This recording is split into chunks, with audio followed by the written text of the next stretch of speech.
Halo Sobat FS, welcome back to this channel. Perang mobil listrik di Indonesia kini benar-benar meledak. Setiap merek berlomba mencuri perhatian, menghadirkan teknologi, desain, dan tentu saja harga yang makin kompetitif. Namun satu gebrakan besar datang dari BYD. Produsen asal Tiongkok ini membuat langkah tak terduga yang langsung mengguncang pasar. Menurunkan harga salah satu model andalannya hingga puluhan juta rupiah. Langkah ini bukan cuma memancing rasa penasaran, tapi juga mengundang reaksi dari berbagai pihak. Apa tujuan besar di balik strategi agresif BYD ini? Dan bagaimana spesifikasi mobil ini setelah penurunan harga? Mari kita bahas.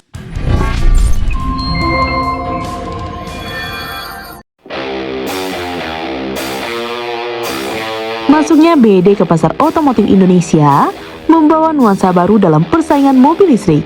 Tanpa banyak basa-basi, mereka langsung memperkenalkan 3 model unggulan seperti Dolphin, Seal, dan Auto3. Masing-masing menyasar segmen yang berbeda. Namun yang benar-benar mengguncang pasar adalah langkah BYD pada pertengahan Juli 2025. Tanpa banyak peringatan, mereka mengumumkan penurunan harga besar-besaran untuk Auto3. Langkah ini mengejutkan banyak pihak. Bahkan kompetitor pun tak menyangka BYD akan seberani ini. Banyak analisis menilai ini adalah strategi membakar harga untuk mempercepat penetrasi pasar. Sejumlah pengamat memperkirakan bahwa langkah ini meningkatkan minat publik terhadap Auto3. Karena sebelumnya penjualannya berada di posisi menengah dalam daftar mobil listrik terlaris di Indonesia. Penurunan harga ini dilakukan pada varian Advance STD. Menariknya, penurunan harga ini tidak sertai dengan perubahan desain secara signifikan. Dari luar, Auto3 tetap tampil sebagai SUV kompak yang modern dan futuristik. Grill tertutup khas mobil listrik, lampu LED tajam di depan dan di belakang, serta garis bodi yang sporty tetap menjadi ciri khas desainnya. Bahkan, penggunaan velg dan bentuk bumper masih sama dengan versi sebelumnya. Sementara di bagian kabin, kesan futuristik dan premium tetap terasa. Layar sentuh 12,8 inci yang dapat diputar horizontal maupun vertikal masih menjadi pusat perhatian interior. Ambient lighting dengan pilihan warna dinamis, jok ergonomis, serta tata letak dashboard yang rapi, semuanya diperhatikan. Meski beberapa fitur seperti panoramic sunroof, roof rail, dan wheel charging dihilangkan, nuansa kenyamanan dan teknologi masih tetap terasa kuat. Dan dari sisi performa tidak ada kompromi. BYD Auto3 tetap mengandalkan motor listrik bertenaga 201 horsepower dan torsi 310 Nm. Akselerasi dari 0 sampai 100 km per jam masih di angka 7,3 detik dengan jangkauan hingga 420 km. Artinya, meski mengalami perubahan harga, varian ini tidak mengorbankan pengalaman berkendara. Strategi ini dipandang sebagai bagian dari rencana jangka panjang BYD untuk memperluas jangkauan pasar mereka.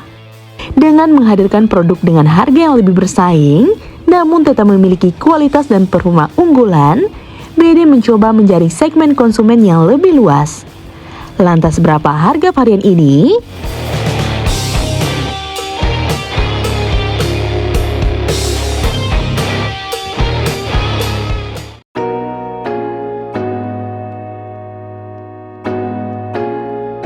BYD Auto3 varian Advance standar resmi dipasarkan dengan harga 390 jutaan. Ini berarti selisih sekitar 80 juta dari varian sebelumnya yang dibanderol 470 juta. Dengan perbedaan harga yang cukup besar, namun tetap mempertahankan performa utama, tak heran jika mobil ini langsung menyita perhatian banyak calon konsumen. Bagi konsumen, kehadiran Auto3 Advance standar menjadi kabar baik. Mereka kini punya lebih banyak pilihan di segmen SUV listrik dengan fitur dan performa yang tetap kompetitif. Bagi BYD, ini bisa jadi batu loncatan penting untuk membangun basis pelanggan yang lebih solid di Indonesia. Penyesuaian harga yang dilakukan BYD juga memberikan tekanan besar bagi kompetitor. Merek lain yang selama ini bermain di segmen 400 jutaan, kini harus bersaing menghadapi persaingan yang lebih ketat. BYD seolah ingin menunjukkan bahwa mereka siap bermain agresif dan bukan hanya jadi pemain pelengkap. Apalagi, BYD memiliki keunggulan dari sisi rantai pasok dan teknologi baterai yang lebih terintegrasi berkat penguasaan mereka atas teknologi Blade Battery. Keunggulan ini memungkinkan BYD untuk menekan biaya produksi tanpa mengorbankan kualitas, sesuatu yang sulit ditandingi oleh banyak kompetitor. Dengan strategi seperti ini, BYD bisa sedang mempersiapkan langkah besar untuk memimpin pasar mobil listrik di kawasan Asia Tenggara. Indonesia bisa menjadi pintu masuk strategis untuk menjangkau pasar regional yang lebih luas. Kini, tinggal bagaimana pasar merespons secara berkelanjutan. Apakah strategi ini akan menghasilkan lonjakan penjualan yang signifikan? Apakah konsumen Indonesia benar-benar siap untuk beralih ke kendaraan listrik dengan harga yang lebih kompetitif? Satu hal yang pasti, langkah BYD ini telah mengubah peta persaingan mobil listrik di Indonesia.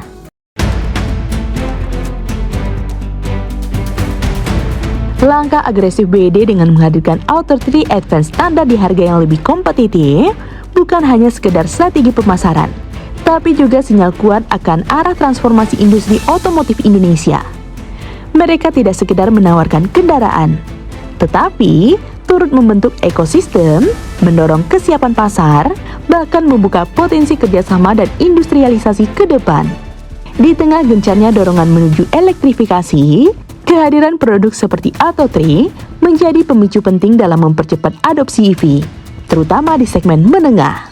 Namun, tantangan ke depan tetap ada, baik dari sisi edukasi, infrastruktur, kesiapan SDM, maupun keberlanjutan strategi harga itu sendiri. Jika momen ini dapat dijaga, baik oleh BYD, pemerintah, maupun pelaku industri lainnya, maka Indonesia tidak hanya akan menjadi pasar konsumtif kendaraan listrik, tetapi juga dapat berkembang menjadi pusat pertumbuhan dan inovasi mobilitas berkelanjutan di kawasan.